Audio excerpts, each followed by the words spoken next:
化妆品往脸上擦，听闻里面加了峨眉产的东方美人茶，引发了县长的兴趣。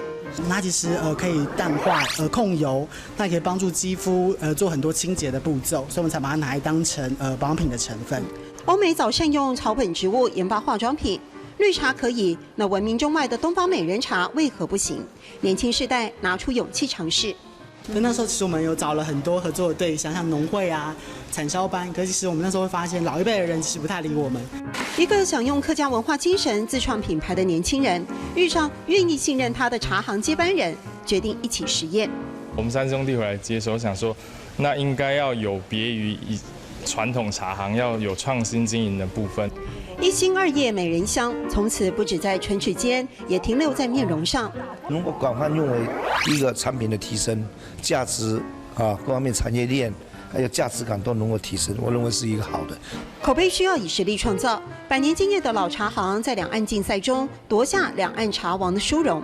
比赛茶150公克就有2万元的身价。要为东方美人茶创造更多产值，得在金字塔顶层之外开拓更多市场。一般包装、立体茶包不断改良，喝茶的技术跟文化也顺势展现出来。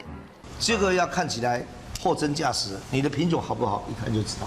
年轻人的企图心也明显看得出来，能不能够让客家骄傲的东方美人茶飘向更远？要有100年的历史，维持经验不简单。我们也可以说彼此某暗改，对。东方美人茶以茶种成功的打出了品牌，制茶的技术早已非常成熟了。而100年茶行的新世代，继续的以他们开发创新的能力，在市场中脱颖而出。